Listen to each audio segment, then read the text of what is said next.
CDA. Yes. Yeah, right. Mitch is going up to get Sarah today.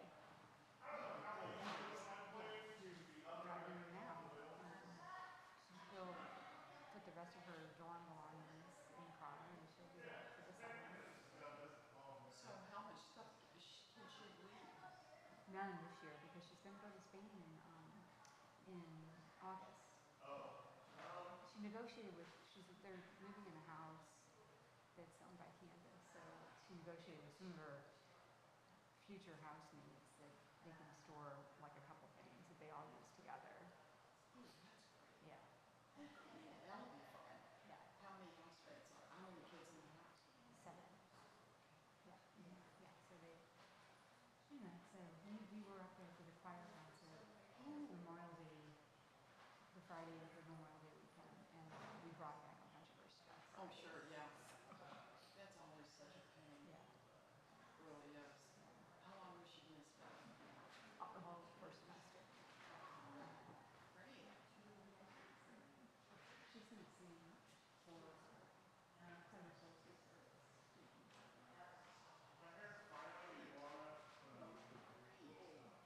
So is that the living service or is that? Yeah, we've been doing kind of a regular service. Okay. We call it summer service. Okay. For long last year, I think we had because she plays a bunch of important songs.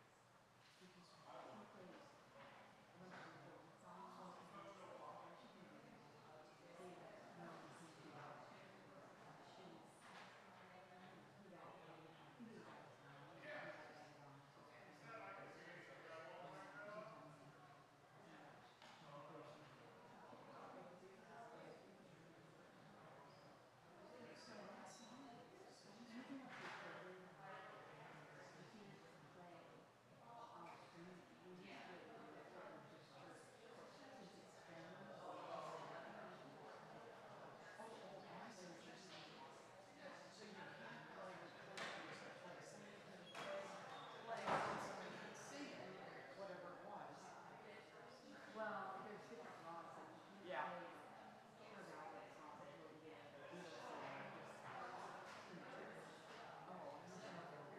I guess I should.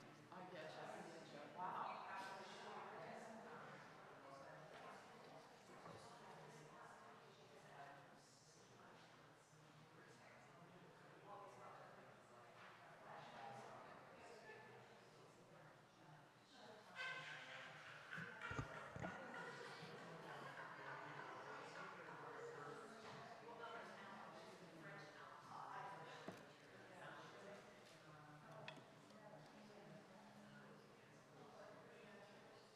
Is it 55? Yeah. Okay. Good morning and welcome to the First Unitarian Church of St. Louis. My name is Jan Herzog, and I'm the worship assistant this morning. We're glad you could join us this Sunday, either in person or online. If you're a visitor or newcomer, I'd like to extend a special welcome. And if you are new to our congregation, please be sure to fill out a newcomer form found in the live stream description or in the lobby of the church. After service, please join us. Instead of downstairs, join us for the picnic at Tower Grove Park. So there's no coffee hour today because of the picnic. We welcome families with children. Families with children are invited to connect with the RE committee after service for more information about our RE program. Today is RE Palooza. So we hope children and youth of all ages will join in the chapel for an end-of-year celebration. If you're attending online, you can connect with each other in the chat. And don't forget the link for virtual coffee hour can be found in your weekly e-news. There are several important announcements this morning. Today is our annual church picnic at 12 p.m. in Tower Grove Park. Join First You, friends, and area UUs at the Turkish Pavilion. See the e-news for what to bring. Beyond Earth Day, part 2 of our Climate Revival series has been rescheduled for Sunday, August 3rd. Members and friends of First Unitarian may now submit nominations for the 25-26 designated collections program. Visit the church website for more information and the nomination form. Applications must be received by Monday, July 14th to be considered. Now, please center yourself in preparation for worship.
Welcome to this religious community, where we affirm the worth and dignity of all who enter.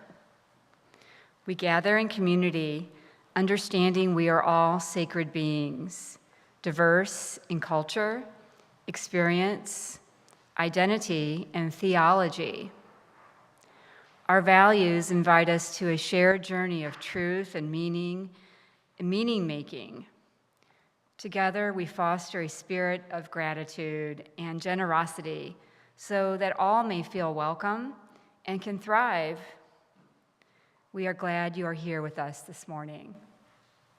Please enjoy our prelude, Waltz in A minor, by Robert Schumann, performed by Carolyn Toft.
Good morning. Did I miss the memo? Did everybody just go straight to the park for the picnic? I am so very glad to see you all here this morning. I am the Reverend Kim Mason. I use the she, her, hers pronouns, and I serve this congregation as your minister. The theme for June is freedom. And I invite you into worship with these words from the Reverend Linda Susan Ulrich. Come now, all who are broken and cracked. Come to the place where your shattered pieces are the raw materials of mosaic and kintsugi. Here you will find welcome among the armless dolls and cozy pilled sweaters, loved exactly as they are. Come now, all who are thirsty and burned. Come to the place where cool waters and aloe soothe your bedraggled soul. Drink your fill and salve your skin, then fill your canteen and return once more to the struggle, knowing that the well will remain unobstructed. Come now, all who long for the stars. Come to the place where that vision of infinity is written upon the people's hearts. Hold it until you've memorized the way. Set your compass to point towards hope and begin your journey home. Come, let us worship. I invite you to rise as you are willing and able and join in opening hymn number 148, Let Freedom Span Both East and West.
Today's chalice lighting are two quotes from early 20th century Hindu philosopher Krishnamurti. The first one is from his Commentaries on Living, Part 1. There is freedom only in seeing the truth of what is. Wisdom is the perception of that truth. The second is from The Beauty of Life, Krishnamurti's journal.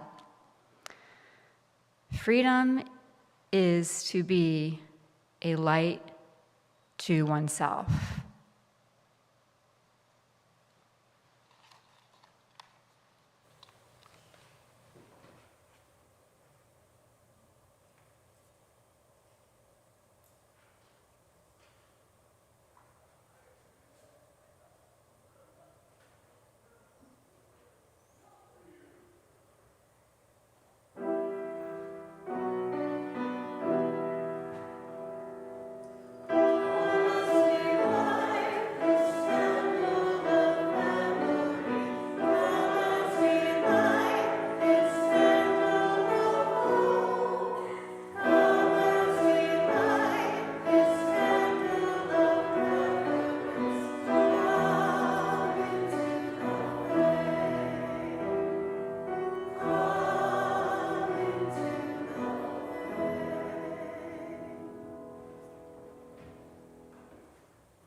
I'd like to invite forward the young and young at heart for this morning's Story for All Ages. Just Kira. You get all, what, is there ice? Wait, there's ice cream? We get ice cream before the picnic? Yeah, I guess we'll bring it to We're all just going to go to the chapel now, right? We don't need to listen to me talk. We're just going to eat ice cream? Yeah. Okay. Well, I found this story and I thought it was kind of interesting. And I wonder if anybody's going to recognize themselves in this story. It's called The Perfect Place by Matt de la Pena. On the day Lucas got a perfect score on his robot report, he floated through the halls with his head held high. What's a perfect score? Is that 100? Okay. Or an A plus? All right. I mean, a plus, that seems more than perfect, right? Okay. However, that afternoon, his dad's old truck stalled, pulling away from the school. Lucas had to hop out and help shoulder it through the busy intersection. Car horns blaring, classmates staring, his polo shirt wrinkled and ruined. That doesn't sound like a lot of fun. So it was dark by the time they got home from the repair shop. The electricity had gone off again, so Lucas found his mom in their tiny bathroom putting on makeup by candlelight. Have you ever put makeup on by candlelight? Anybody? Yeah, I'm not sure. Oh, yeah? How did it turn out? Turned out good? It gives you the soft focus look, right? Yeah. Lucas reached into his bag for his robot report, but she was already stepping into sneakers, kissing his forehead, and dashing off to her job at the diner. I wonder how that made Lucas feel. His grandpa was out on the fire escape picking sad songs on his ukulele and weeping. "Wello, why do you play sad music if it only makes you upset?" Wello is a shortened nickname for abuelo, or grandpa. His grandfather wipes his face on his shirt sleeves and sighs. "We are taught, mijo, to search only for happiness. But on certain nights, I prefer the right kind of unhappiness." The right kind of unhappiness? Is there such a thing? Yeah? All right. What do you think, Kara? Right kind of unhappiness? Yeah? Okay. Lucas nodded, but he, unlike the rest of us, clearly didn't really know what to make of it. He peered down at the avenue below. He saw his Auntie Rosa crouched near a dumpster, tinkering with the engine of a junked motorcycle. His dad sat with a group of old neighborhood men who played cards beneath the dull yellow glow of a broken street lamp. Baby Gabby was sound asleep in their bedroom. Lucas tiptoed past her crib to the windowsill, where he kept his small flashlight. He aimed his beam of light at the paint peeling off the walls and the broken dresser drawers before pausing at the orange juice stain on the rug. Does this sound like the perfect place? It doesn't? He slumped down on the edge of his mattress and pulled out his robot report. He shined the light on his perfect score. Late that night, a strange light shone in through a crack in the curtains. Lucas sat up bleary-eyed, still wearing his street clothes. He must have just fallen asleep right there. Without thinking, he shrugged off his covers and slipped on his sneakers and climbed down to the alley below. Oh my gosh, he's going to take a midnight journey. Yeah, maybe not so safe. I'm pretty sure my parents would have been upset if I climbed out the window. The light led him clear out of his neighborhood. Where's he going? Off to Neverland? Maybe. Where's Peter Pan? As Lucas followed, the streets becoming wider and the trees grew denser. Sagging old apartment buildings gave way to big, bright houses with vast green lawns. When Lucas came upon a towering gate made of gold, he stepped across the threshold into a glorious morning and found himself standing in the place where the perfect people lived. What do you think the perfect people, what are some characteristics of the perfect people? Rich? Oh, wow. I guess I'm not perfect. Ruh-roh. Let's see. He watched in awe as they drove their beautiful cars and beamed their beautiful smiles and spoke their beautiful words. Lucas was so moved by all this beauty, he climbed onto a nearby stage and began reciting his robot report so beautifully, everyone stopped in their tracks to listen. Wow, that's a heck of a report. Word quickly spread about Lucas and his robot report. A parade was arranged where the mayor presented him with the Medal of Perfection and recounted for the crowd each perfect thing Lucas had ever done. Wow. 2 officials hoisted him onto their shoulders and marched him through the town square, and as Lucas waved, he was so overcome by a sense of belonging, he thought he might burst. You think he's in a dream? What do y'all think? I see everybody agrees with you. Just then, however, a boy working his way to the front of the crowd bumped into a man drinking orange juice. The cup slipped from his grip and tumbled to the ground, splattering the sticky orange liquid all over the sidewalk.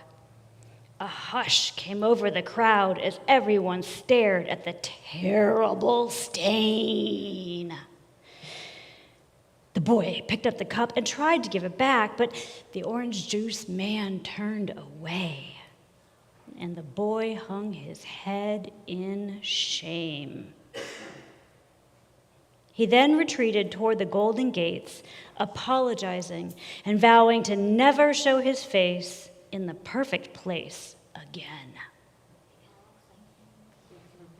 Do you think that was the right punishment for spilling some orange juice? No. Yeah. It seems it's a sidewalk. It's going to clear up. Yeah. Once he was gone, the mayor stepped forward to give a speech. Today is a difficult day, he declared. To achieve perfection, we have taken pride in doing the right thing, in taking the high road, in putting our best foot forward. Then along comes a thief in the night. The crowd gasped. Now, my friends, he said in a somber voice, we must begin the long process of healing. Lucas heard a single clap, then several more, and soon the entire crowd erupted in cheers. The celebration resumed as a cleaning crew set about removing the stain. Lucas watched from a distance as everyone hugged and wiped away tears, assuring one another that all could still be perfect in the perfect place. The mayor motioned for Lucas to join him under the gazebo where an orchestra was setting up, but Lucas now heard the faint pluckings of, was that a ukulele? And he smelled chorizo and eggs, and was that a baby crying? He backed away slowly before turning to run. The strange light was waiting for him just beyond the golden gates, and this time as he followed, the roads grew narrower and the trees grew sparse, and the big bright houses gave way to the sagging old building Lucas called home. When he opened his eyes, it was morning. And the strange light, he realized, that was still shining out the door, .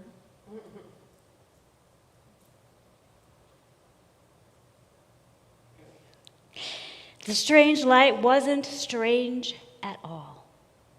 It was his mom, sitting at the foot of his mattress, shining his flashlight on his robot report.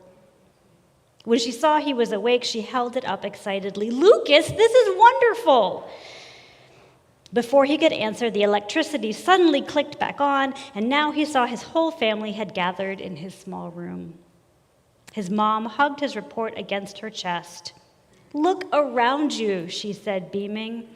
"Sometimes the world is absolutely perfect." Lucas glanced at the paint peeling off his walls, and his mom's smudged makeup, and the orange juice stain near his dad's work boots. "Or maybe," he said, turning to his grandpa, "it's the right kind of imperfect." And as we celebrate all the beautiful, glorious ways we are imperfect, we're going to sing Kira out, and hopefully there'll be some other people waiting in the chapel for ice cream sundaes.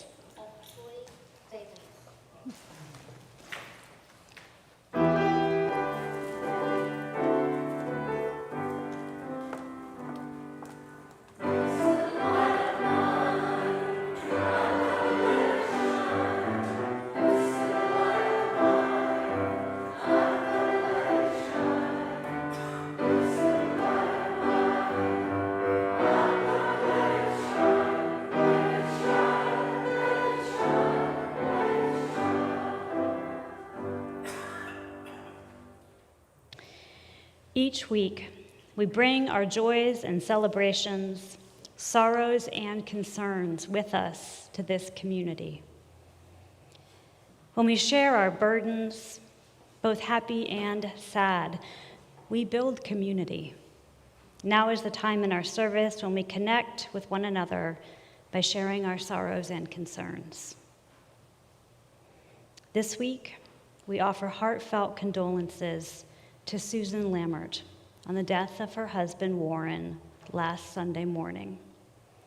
A memorial service is planned for the fall. And we send prayers for healing to Karen Segrist, who learned last week that her cancer has relapsed. She is undergoing further testing this week to determine her next steps. In our community,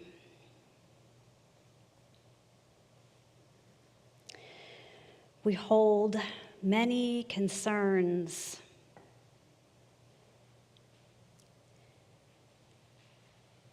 deep in our hearts and in the silence of this space.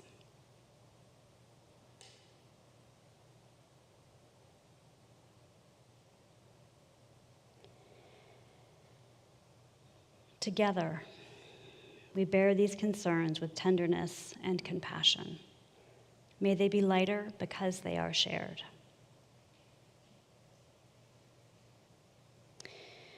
As a community, we also share our joys and celebrations with one another.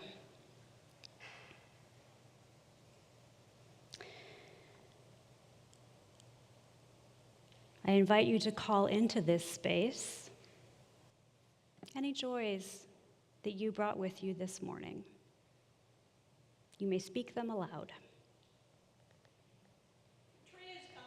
The tree is gone! Hallelujah! Yes, that is indeed a joy. We're singing this morning about all the missing trees in our neighborhood. We can still hear the beauty of birdsong despite all the missing trees. The sun is out. Amen. The joy of having my son and his family in New York for the weekend. The joy of having family in town for the weekend. The joy of friends visiting and coming to the picnic to play with us. The joy of having friends come to town and go to the picnic with us.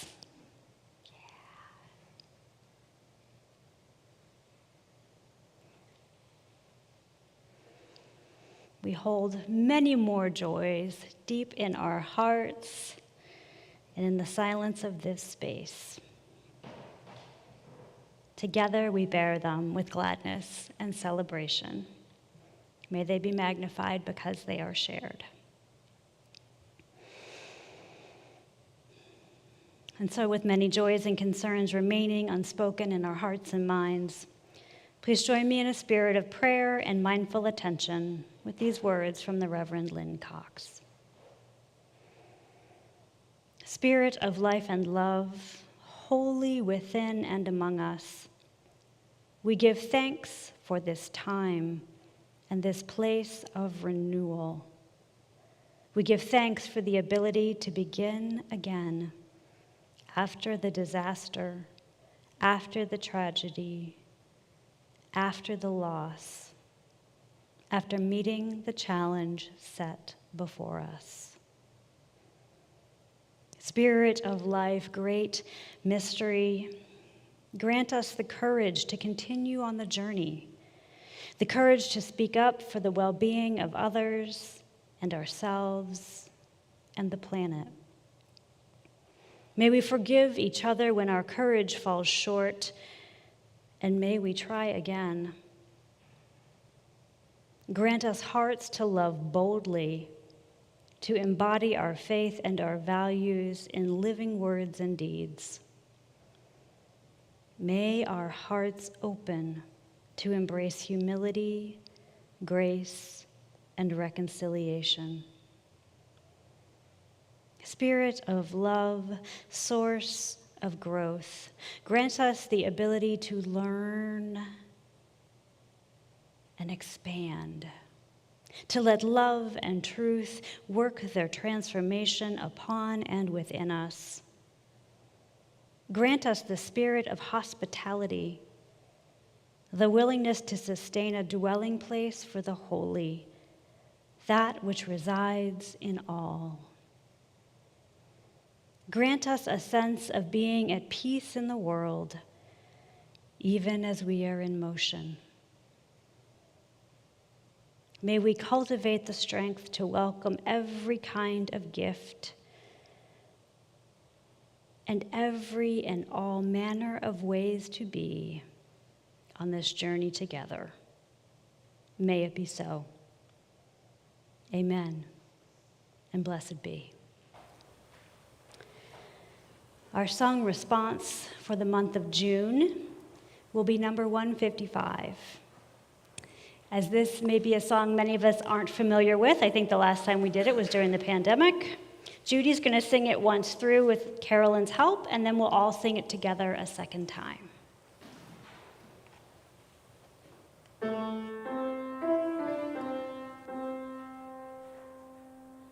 Gather round for freedom, circle round for peace, for all of us imprisoned, circle for release, circle for the planet, circle for each soul, for children of our children. Keep the circle whole. Circle round for freedom, circle round for peace, for all of us imprisoned, circle for release, circle for the planet, circle for each soul, for the children of our children. Keep the circle whole.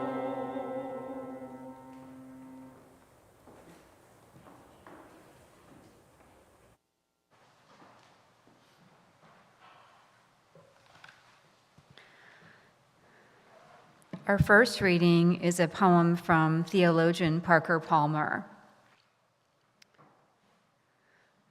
there's a thread you follow. It goes among things that change, but it doesn't change. William Stafford. Sooner or later, everything falls away. You, the work you've done, your successes, large and small, your failures too. Those moments when you were light alongside the times you became one with the night. The friends, the people you loved, who loved you, those who might have wished you ill. None of this is forever. All of it is soon to go or going or long gone. Everything falls away except the thread you followed, unknowing all along, the thread that strings together all you've been and done. The thread you didn't know you were tracking until toward the end, you see that the thread is what it stays as everything else falls away. Follow that thread as far as you can, and you'll find that it does not end, but weaves into the unimaginable vastness of life. Your life never was the solo turn it seemed to be. It was always part of the great weave of nature and humanity in an immensity we come to know only as we follow our own small threads to the place where they merge with the boundless whole. Each of our threads runs its course, then joins in life together. This magnificent tapestry, this masterpiece in which we live forever.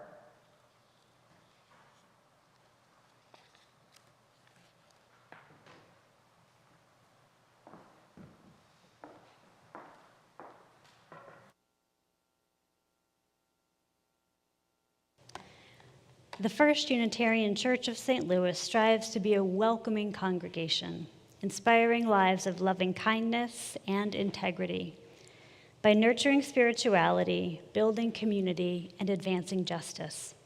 Your contributions this morning support the mission and ministry of this congregation in the St. Louis region and beyond. This morning's offering will now be received.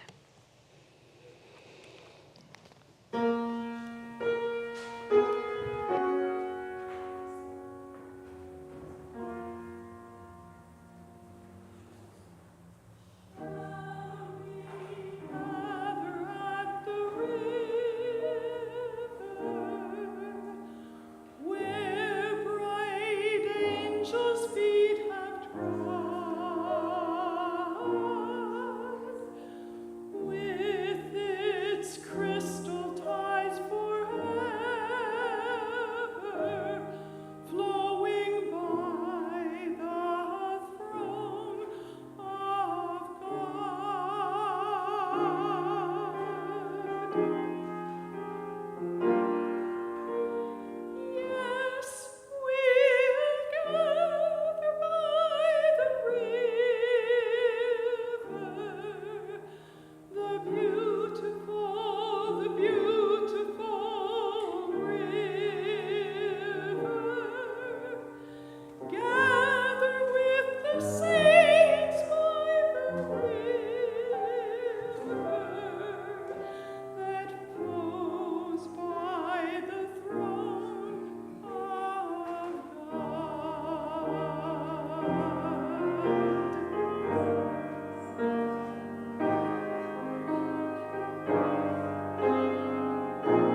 I know everyone wanted to express how beautiful and inspiring that was. And yet I know some folks were like, I don't want to applaud. So when you have that moment of wonder and awe, and yet you want to express your gratitude, you can do this and this. Thank you. For the gifts of community that come in the summer, for church picnics and religious education ice cream socials, for your presence here today and your gifts this morning. Thank you.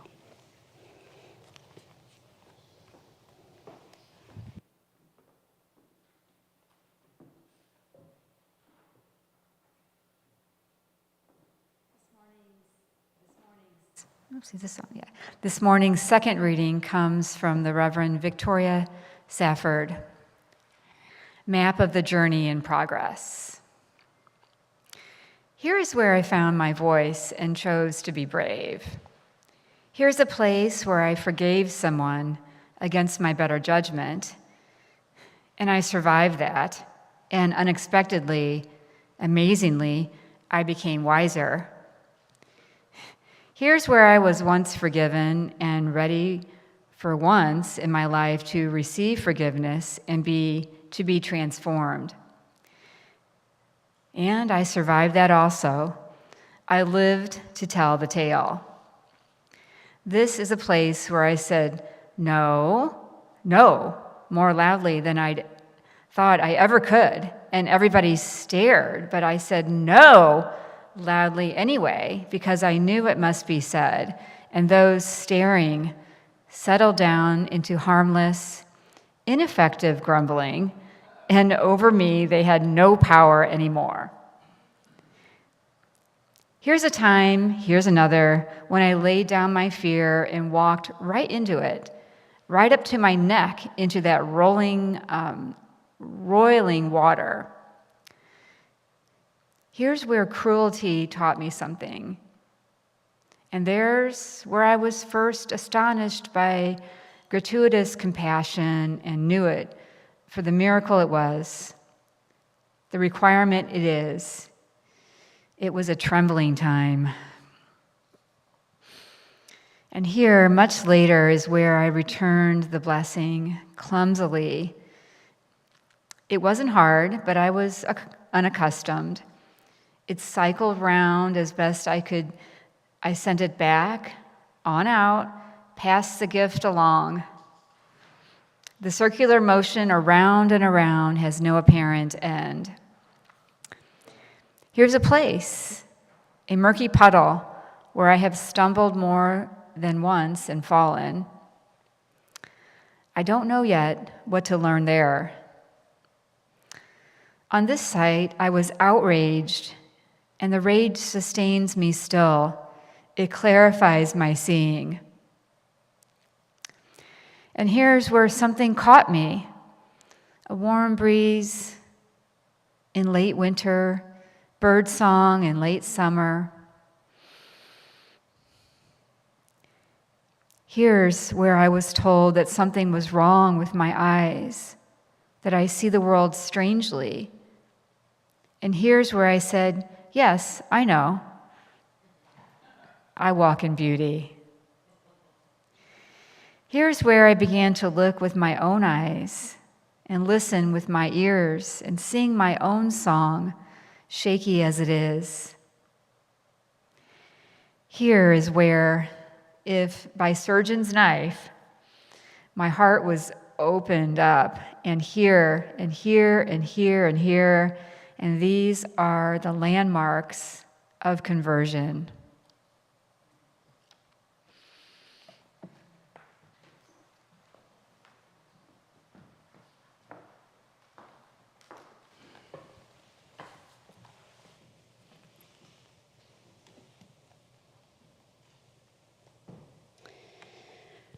There is an elementary school rite of passage that occurs every fall. Returning to school after the long break, each of us has at some point likely had to write the "What I Did on My Summer Vacation" essay. You might call today's sermon "From the Arctic Circle to the Caribbean," or "What I Did on My Sabbatical."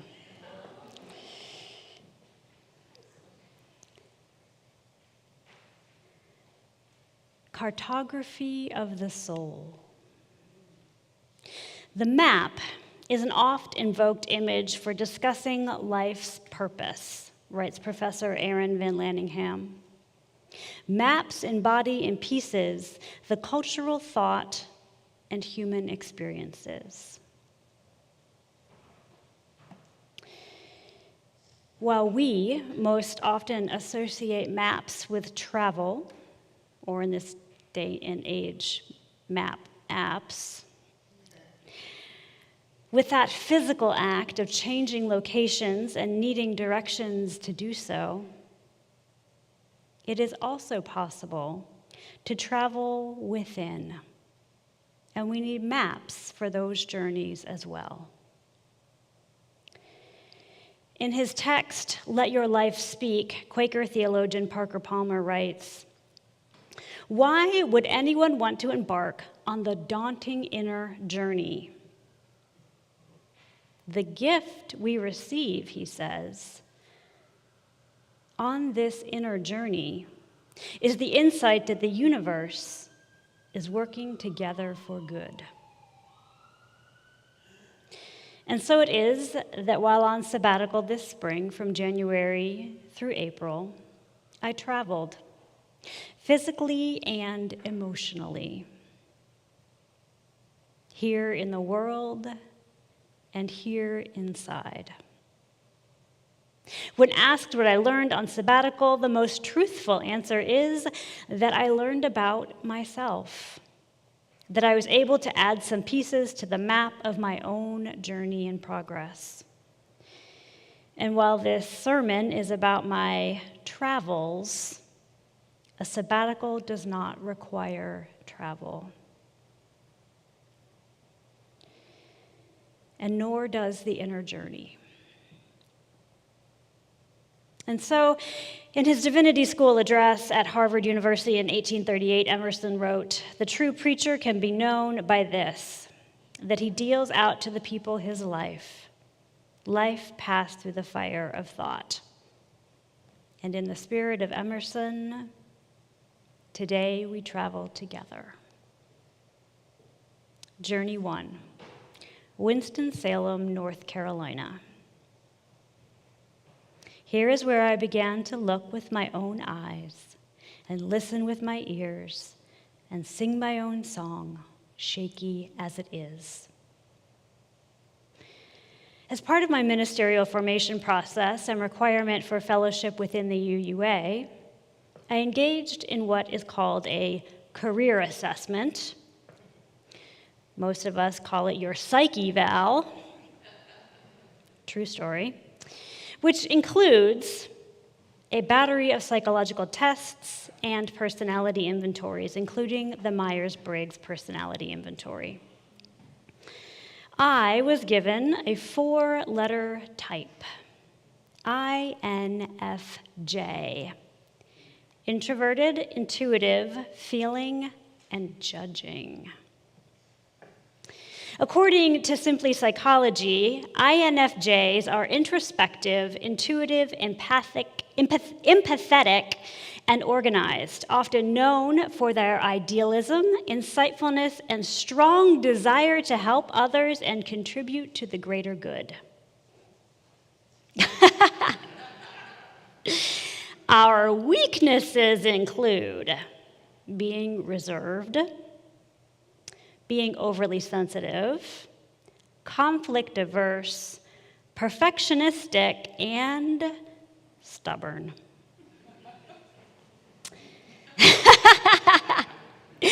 A career assessment is a useful tool for identifying areas of growth. In my case, I consistently work on opening up, accepting feedback without defensiveness, understanding conflict as a generative tool, welcoming messiness, and releasing the need to be right. Being assessed as an INFJ was a surprise to me, as I had taken the test in my early 20s and was typed as an INTJ, introverted, intuitive, thinking, judging. When I asked about this difference, I was told that oftentimes testing in early young adulthood can be more reflective of the home environment in which one is raised, and that a test taken later in adulthood can be more accurate.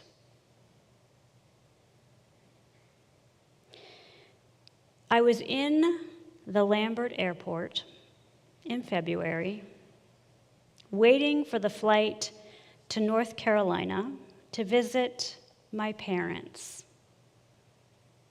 I was scrolling through the internet, as you do when you're waiting at the airport, and I came across the work of Susan Storm. Storm is a certified Myers-Briggs practitioner. She's also the founder of Psychology Junkie. And it is Storm's work that launched me that day on the internal journey of my sabbatical. On my way to visit my parents, I read that the INFJ child often feels odd, misunderstood, or ostracized.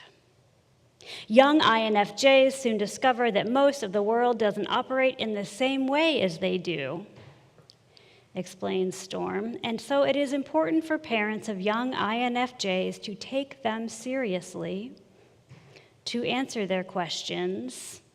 There were a lot of questions. To not belittle their process or rush them along. Raised by two parents who identify as neurodivergent, my tendency to get lost in thought and lead with emotions was challenging for them.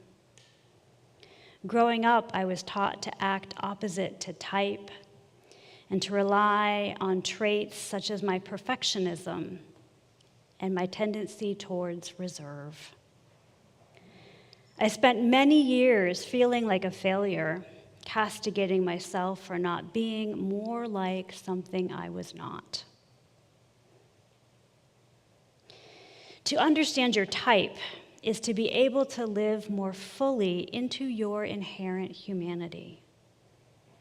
It is to embrace the fullness of who you are and the wondrous beauty of how you are made. As Unitarian Universalists, we affirm the worth and dignity of all, meaning that all of you is sacred and all of you is welcome.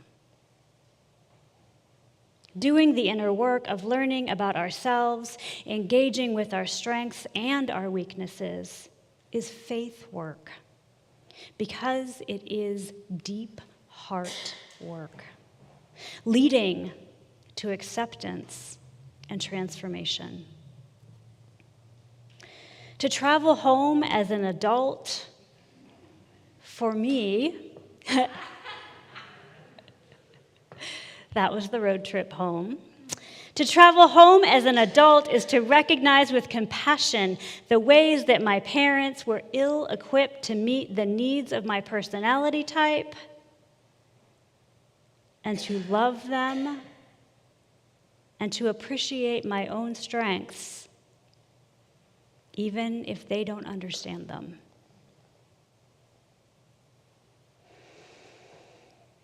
Where in your life has knowledge led to compassion?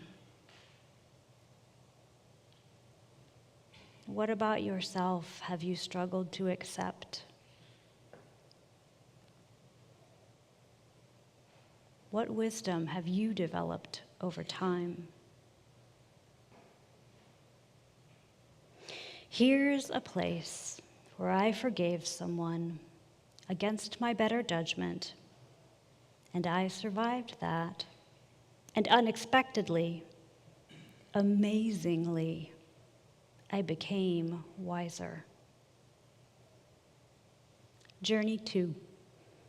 Iceland.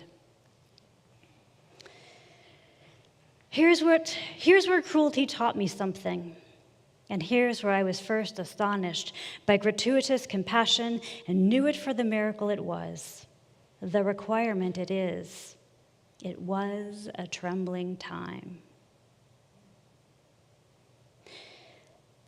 I don't recall the first time I thought I'd like to go to Iceland.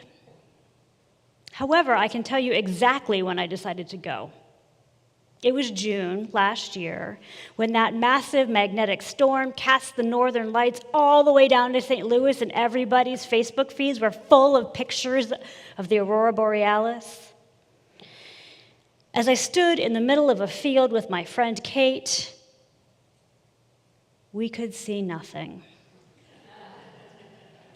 And thus we hatched a plan to go to Iceland and see the northern lights. According to Enneagram coach Kirsten Moody, INFJs have a desire for adventure and to experience new wonders.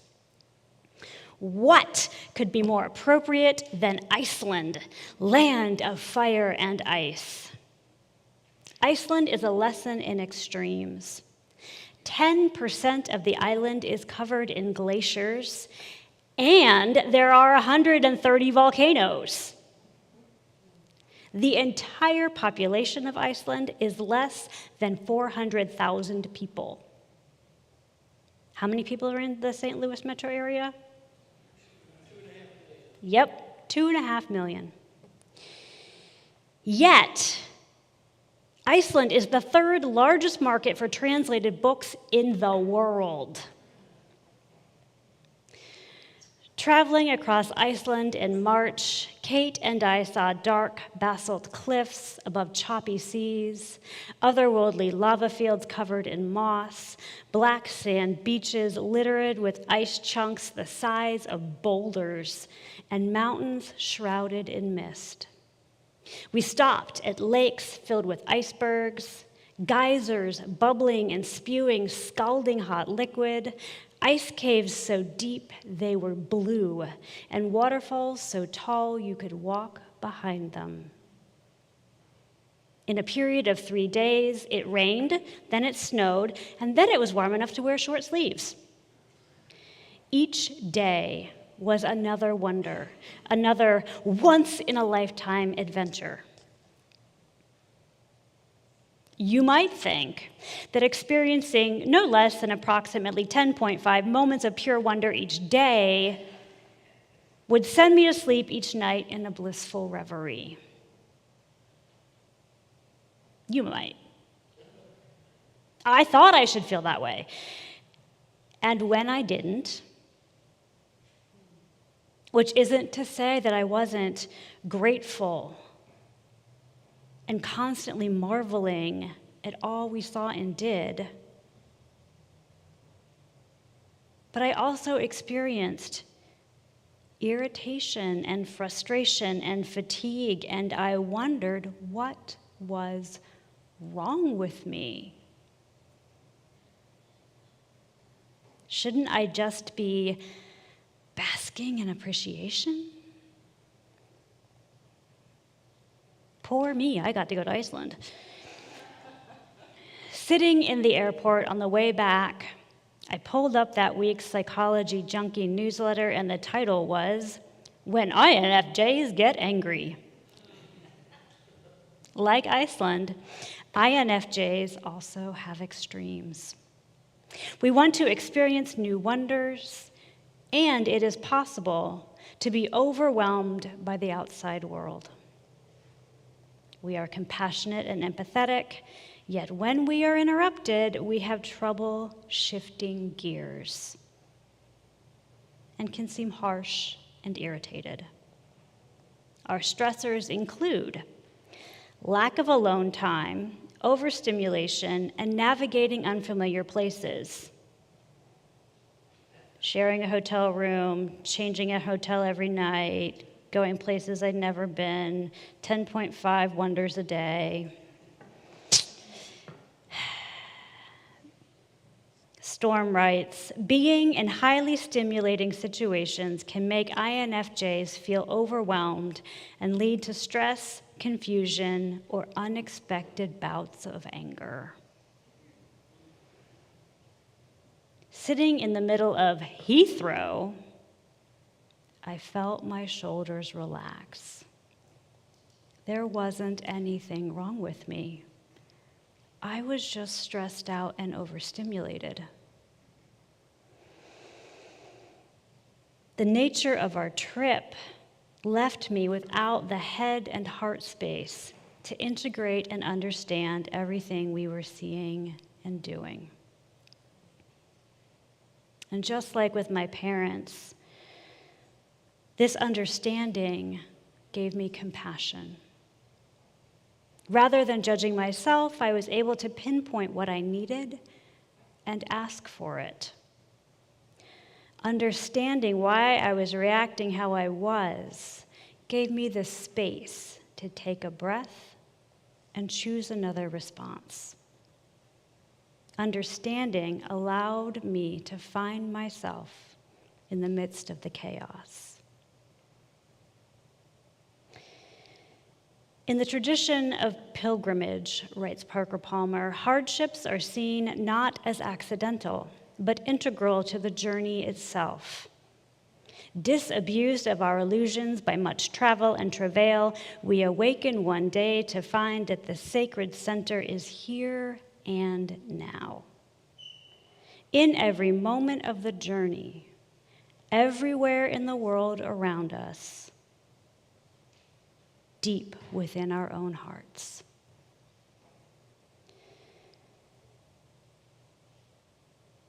Where in your life are you overwhelmed, judging yourself, unable to ask for what you need? Where in your life have structures been set up as challenges rather than supports? Where can you offer yourself compassion instead of criticism? Here's where I was once forgiven, was ready for once in my life to receive forgiveness and to be transformed. And I survived that also. I lived to tell the tale. That was an iceberg. Journey 3, Bon Air. Here's a time, and here's another, when I laid down my fear and walked right on into it, right up to my neck in that roiling water. My beloved is a scuba diver. I have always been interested in scuba diving, yet for various reasons, I just kind of put certification off to someday. Falling in love with a scuba diver moved someday up to now. At first, it was easy. A former swimmer, I passed all the coursework and skills. Then, on my open water dive day, my ears started to hurt. As we swam deeper and deeper in the water, my ears stopped equalizing. The pressure built, and so did my frustration, until finally the instructor suggested we finish for the day. I couldn't go deeper than 20 feet. Nevertheless, my partner and I signed up for a scuba trip to Bon Air in the Dutch Caribbean.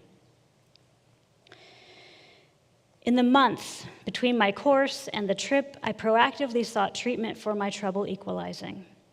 I saw the ENT, the chiropractor, and the massage therapist. I used eardrops, earplugs, and purchased a device that claimed to train my ears to pressurize. I was nervous, but excited about an entire week of scuba diving multiple times a day. My first dive, just hours after we arrived, I made it to 30 feet, No problem. But by the next day, I started having trouble during my second dive. We took a break and went out the next day. Swimming out to 25 feet, my ears were equalizing without trouble, when all of a sudden I felt a sharp pain.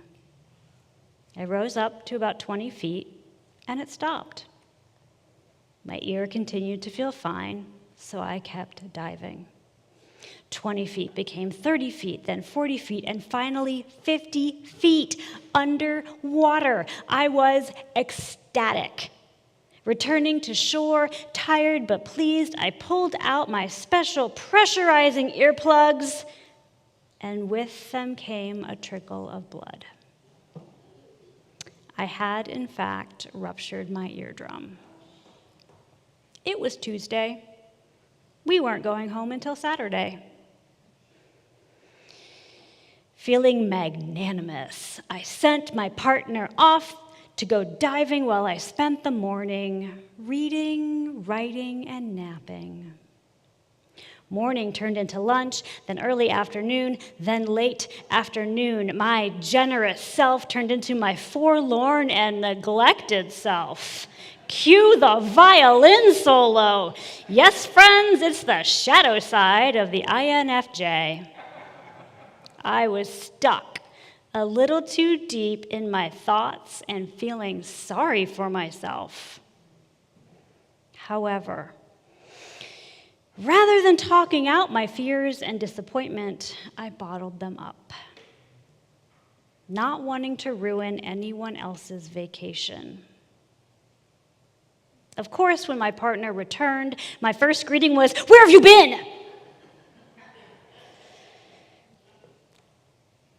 INFJs require balance. We like people, and we need solitude to recharge. We enjoy stimulation, but we need time to process and integrate. We are natural caretakers, but we need meaningful connection. Real emotional intelligence starts with honesty, not martyrdom, writes Storm.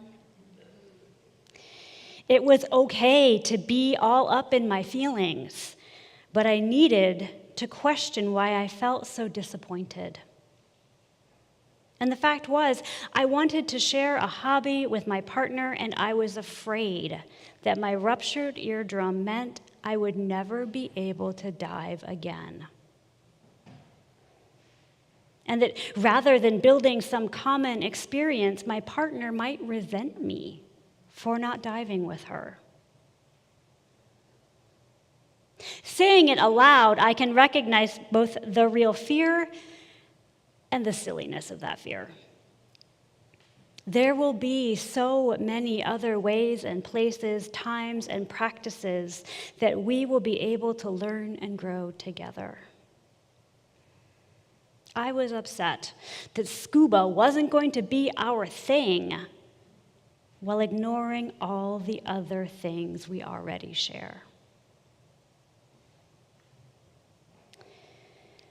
As often happens on the spiritual journey, writes Parker Palmer, we have arrived at the heart of a paradox.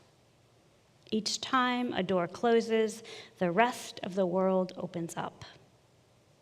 When I resist way closing, I may be ignoring the limitations inherent in my nature, which dishonors true self, no less than ignoring the potentials I received as birthright gifts.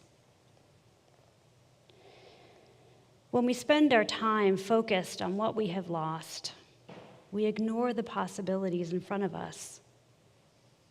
I have always thought that being stubborn was a gift.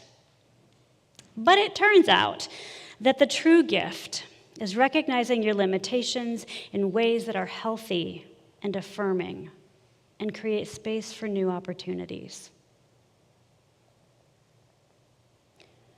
What doors have closed in your life that you continue to knock on? What is waiting for you out in the wide and wild world? What truth are you camouflaging behind stubbornness? What would it take to let that truth out?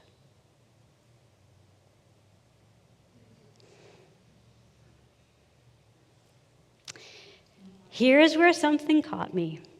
A warm breeze in late winter, bird song in late summer. Map of the journey in progress. These are the journeys of life. These are the spiritual journeys. They are one and the same. For we are but beings having a human experience. And so the task is to draw our map, to become cartographers of the soul by collecting and analyzing data, blending science and art and technology into a form that others can understand and use for their own travels.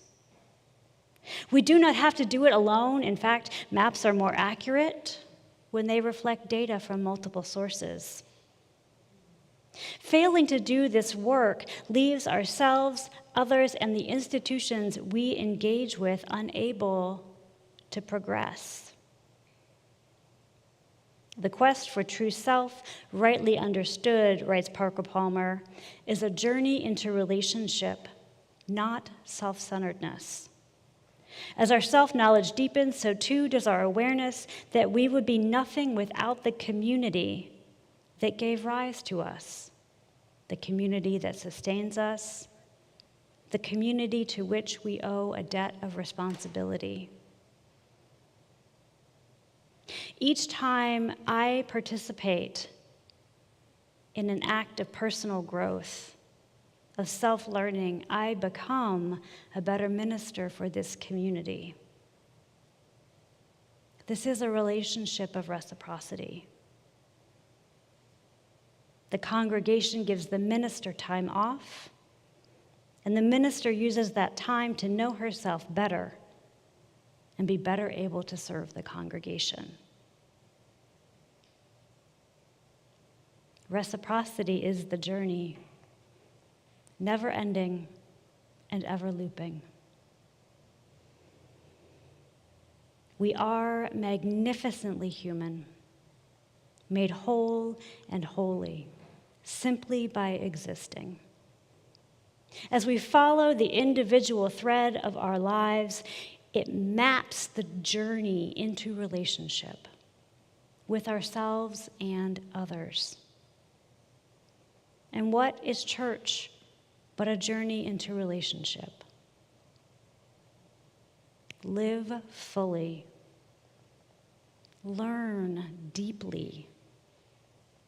And make meaning of your experiences. The heartbeat of life thrums in concert with the hearts of all of us, drawing us ever closer to the unavoidable truth of our interconnectedness.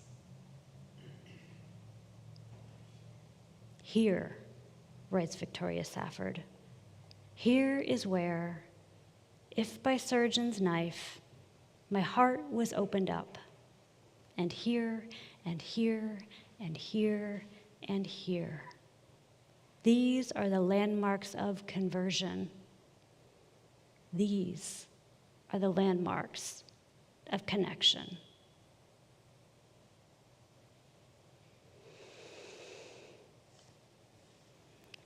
Please rise as you are willing and able, and join in our closing hymn, number 342, My Free Spirit Onward Leads.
Our closing words come from Eric Williams.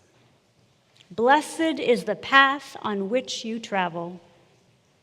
Blessed is the body that carries you upon it. Blessed is your heart that has heard the call. Blessed is your mind that discerns the way. Blessed is the gift that you will receive by going. Truly blessed is the gift that you will become on the journey. Amen. Blessed be, and go in peace. Please stay for the postlude, and when it ends, as our final act of worship, please turn and greet your neighbor. And, oh yeah, everybody keeps asking if I saw the northern lights. There you go.